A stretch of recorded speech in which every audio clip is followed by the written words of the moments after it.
کوم اوس موږ چینل نوی سبسکرایب کړئ په سبسکرایب بټن باندې کلیک وکړئ او د نویو ویډیوګانو د خبرتیا لپاره په آل باندې کلیک وکړئ ترڅو د نویو ویډیوګانو د پورته کولو څخه باخبره اوسئ. که ویډیو مو خوښه شوه نو په لایک بټن باندې کلیک وکړئ او د نورو سره شریکولو لپاره په شیر بټن باندې کلیک وکړئ. تاسو کولی شئ چې ویډیو په بېلابېلو پروګرامونو کې د نورو سره شریکه کړئ او یا لینک کاپي کړئ چاته یې ولېږئ. کاپي باندې کلیک کړئ او لینک یې خپل ملګري ته یا د چا اړتیا وي هغې ته ولېږئ. په دې باندې پوه شئ چې مثال څنګه ارې کې کانکټینیشن وکړئ یا کانکیټ کوي یو ویلو سره مرج کوي مخکې وروسته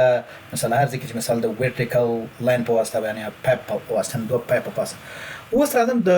هغه چې څنګه کالمونه سره موږ کانکیټ کوو. مثلا په کالمونو باندې د کانکټینیشن کار کوو. راځم دلته دا کورس ټیبل ده دا مثال سټوډنټس ټیبل باندې دلته کار کوم ورته چې مثال دا سټوډنټ دا اوپن کوم ورته چې ورته لیکم چې select all from student table نه ټول ډیټا ماته چک راوخه. مثال دا student table نه ماته ټول ډیټا راوخه. دلته مثال په دې کې دا دوه کالمونه دي مثال چې فرست نیم لاست نیم تاسو کولای شئ زیات یو ځای کې دی او نه زیات د دوه نه زیات یو ځای کې خو زه فقط په دې دوه کالمونو باندې کار کوم. نور تاسو کولای شئ پریکټیس وکړئ او نور کې اضافه کړئ. زه راځم تاسو ولیکم چې select ورته چې first name راځم ورته لاست نیم او دلته مثلا لاست نیم ورکو کاما بیا راځم مثلا تاب ورته ورکوم دلته ورته چې اول ورته په دې باندې کار کوم چې په فنکشن باندې کانکیټ باندې کنه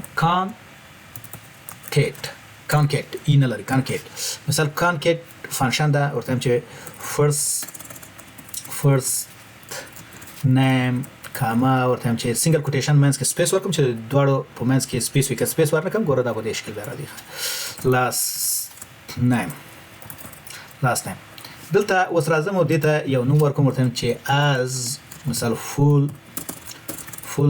نیم مثال په دې شکل سره راځم ورته چې دا کم ټیبل نه راته راواخله. مثال دلته د ټیبل نوم ورکوم فرام students ټیبل مثلا دا چې student ټیبل نه کز دا رن کم اوس وګورئ دا چې فرست دا زار غلط لیکم فرست آی بیت مخکې راشي دلته فرست اوس بیا سلیکټ کوم ورته چې ران مثلا ګوره دغه کلام نوم یا د فیلډ نوم غلط لیکلو. اوس دلته ګوره دا یو ځای سره راغلی دی دلته د دې په منځ کې سپیس نشته. زه دا را کاپي کوم دلته لاندې پیس کوم دلته ورته چې په دې شکل سره دا کوډ کاپي کوم او ویلو کاپي کوم ورته چې کاپي دلته ورته پیس په دې کې زه وسره مثلا کاما به سنگل کوټیشن ومنس کې سپیس اضافه کوم په دې شکل سره او دا اوس ران کوم دا کوډ اوس ګوره دیو په منس کې بس پیسي تاسو کولای شئ مثال ته په دې کې کاما سمبول اضافه کړئ مثال چې دا سره چکی جدا کې هر سمبول چې دا تاسو اضافه کولای شئ کاما یا ورته چې پایپ سمبول اضافه کړئ مثال چې دا سره جدا کې لکه په دې شکل سره یو پایپ سمبول دیو په منس کې راشي نو دا سلیکټ کړئ ران کړئ په دې شکل سره دا چکی نل چې دا ایګنور کوي لکه دلته موږ راځم په دې کې دغه کوډ را پیکوما همدا کوډ برا کاپی کما او دلته ټیبل نوم ورته بدل کم مثلا د ټاپ په نامه باندې ما یو ټیبل جوړ کړی ټاپ 1 په نامه باندې یو ټیبل مې جوړ کړی دا چې کوم دا کوډ رن کوم دلته ګوري مثلا دا ځکه دا نل د دې نه تیر شو مثلا دا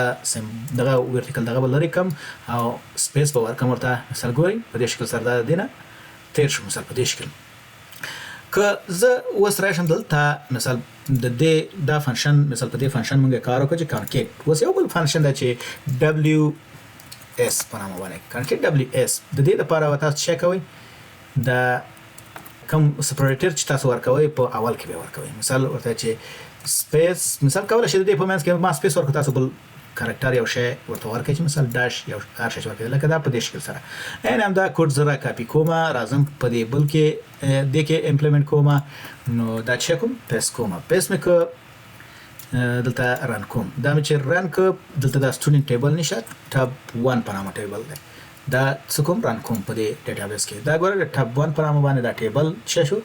دلته شته مثلا دا ان ریزلټ خو د دې ګوره دا ځکه دلته نل ده مثلا نشه د چک راوستو په دې شکل سره دواړو ان اندا کار وکړو که زه دغه کوډ راواخلم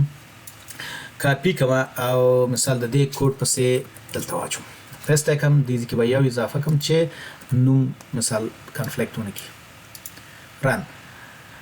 وګورئ مثال دا چک دلته راوسه خو دې چې دا هغه سپیس چې دا هم راوسه دی د دې کې سپیس دا زه کاپي کوم مثال دلته راشم په دې ځای کې سپیس لري که نه لري. اوس مثال زه کوټیشن ورکم او دا پیس کوم، ګوره دلته چې ده سپیس لري. او که زه دا را کاپي کوم مثال کوم سپیس چې موږ ورکړی هغه پکې موجود دی که نه دی، مثال ګوره هغه سپیس دې نه ده راوستی. نو بهتره طریقه دا ده چې مثال د دې لپاره تاسو دا ځکه چې په اوله کې دا سپیس اخلي، که چېرته مثال کلام کې ویلیو نه وي بیا دلته مخکې سپیس نه ورکوي، او دا کانکیټ چې دی مثال دلته دا چې کوي سپیس ورکوي. نو دې ته باید تاسو متوجه اوسئ چې مثال کوم یو تاسو کاروئ او کوم یو تاسو ته اسانه. اوس راځم یو بل فارمات فنکشن ده چې په هغې باندې زه تاسو ته کار کوم، ان شی کانکیټ په هغې باندې دلته کوم. مثال څنګه کانکیټ په هغې کوئ، سلیکټ راځم ورته چې فارمات یا ورته اول ورته چې فرست نیم لاست نیم، دا به زه را کاپي کړم فرست نیم لاست نیم، او ورته وایم چې دې سره راشه فنکشن ورته چې فارمات فنکشن. فارمات فنکشن ده په دې کې سنگل کوټیشن مینس کې زه ورته وایم چې دلته مثال دغه پلیس هولډر ورته دا کوم تعینوم، بیا راځم ورته دلته یو بل پلیس هولډر دویم پلیس هولډر ورته چې کوم تعینوم چې دویم پلیس هولډر ډالر ساین اس مثلا دا دویم پلیس هولډر شو. دیز نه دا فرست نیم او لاست نیم د دیز نه کاپي کوم او دیز ته راځم بیا دلته ورته چې پیست مثلا په دې شکل سره دلته دا کامه به ترېنه ریموو کړمه، را به شم ورته چې فرام student table نه from student table نو دا رن کما چې څه وایي. مثال دلته دا فرست نیم دلته دا کامه ما ریموو کړه، اوس بېرته دا کامه راولم مثال دا رن کوم دا کوډ، اوس راته وایي چې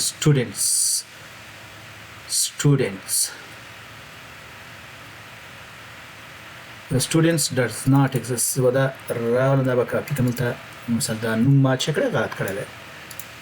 مثال ګوره ان شکل څنګه چې په دې بل باندې ما کار وکړ، دلته مې پلیس هولډر ورکړل، دلته مې کامه ورکړه، د دې نه وروسته مثال دا دوه کولی شئ تاسو 3-4 پلیس هولډر ورکړئ ورته په فارمت کې، او دلته مخکې کانکټینیشن وکړئ. نو دا بله فنکشن وه چې مثال موږ څنګه په دې باندې دلته کار کوو. راځم تاسو د پایپ په واسطه باندې هم دلته دوه کلامه لکه څنګه چې تاسو په ارې کې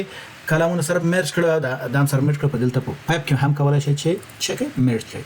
راځم ورته چې سلیکټ بیا همدا به کاپي کړم دا کوډ مثال چې بیا ټایپ کوم، نو د دې نه ښه ده چې مثال دا زه را کاپي کړم، دلته ورته وایم چې دا کانکیټ فنکشن ته نه لرې کړم او دا به هم ترې نه لرې کړم په دې شکل سره. دیز کې به زه پایپ سمبول ورکړم، ډبل پایپ یا ډبل ورټیکل لاین، دلته به ورته سپیس دغه بیا به ډبل ورټیکل لاین ورکړم. ګوره دا کانکیټ کا دا فرست نیم کانکیټ کا د چیش سره د دې سپیس سره، یعنی دا سپیس د دې فرست نیم پسې راواله، دا چې راواله سپیس نیم د دې پسې کانکیټ کا، بیا چې سپیس د دې سره کانکیټ د سپیس پسې د سپیس نه وروسته مثال بیا دا چکه کانکیټ کا، دا چکه سلیکټ کا ورته رن کا، مثال ګوره سپیس په دې کې راغلی. دلته تاسو ورکولی شئ ډاش ورکوئ یا سلاش ورکوئ، هر شی چې ورکوئ کولی شئ چې بل علامه ورکوئ. په دې باندې ځان پوه کړئ. که چېرته زه دا لرې کړم ګوره بیا کانکیټ دا نه مني، ښه مثال دا مې لرې کړ، مثال دلته کانکټینیشن دغه هغه علامه نشه ګوره مثال راسم ځکه دا په دې معنا شو چې دا د دې سره دی، په دې نوم باندې موږ فیلډ نه لرو، خو کله چې دا سپیس زه ورکوم یا ډاش ورکوم د دې نه وروسته باید د کانکیټ علامه وي. نو دا مې د دې دپاره تاکیدا دغه کړه چې تاسو پوه شئ چې مثال دا اشتباه ونه کوئ. مثال په دې کې اول ګوره فرست نیم کانکیټ کا د چیش سره د دې سپیس سره، بیا دا سپیس کانکیټ کا د چیش سره د دې فیلډ نوم سره، او که ته دا پرېږدې مثال دا کانکیټ لرې کې نو دا سپیس دا لاست نیم دا فیلډ په نامه باندې شاید داسې کوم نوم نشته دی. نو دا زه رن کړم مثال دا به موږ ته صحیح نتیجه راکړي. سلیکټ رن دا موږ ته څه کوي صحیح نتیجه راکړي. دا چې مثال څنګه تاسو دوه کالمونه سره کانکیټ کوئ د فارمات په واسطه د کانکیټ دبلیو اس په فنکشن په واسطه ډبلیټ او په واسطه باندې ډبل پایپ په واسطه یا ډبل ورټیکل لاین په واسطه باندې تاسو مثال څلور طریقې تاسو ما وښودې چې مثال څنګه تاسو کانکټینیشن وکړئ، مثال مرج کړئ دوه کالمه سره یو ځای کړئ. ډیره مننه چې دا ویډیو مو تر پایه پورې وکتله. که ویډیو مو خوښه شوه مهرباني وکړئ لایک یې کړئ او خپل نظر مو د کمنټس په برخه کې زموږ سره شریک کړئ. ستاسو ملاتړ موږ هڅوي چې نورې ګټورې مسلکي او تخنیکي ویډیوګانې هم درسره شریکې کړو.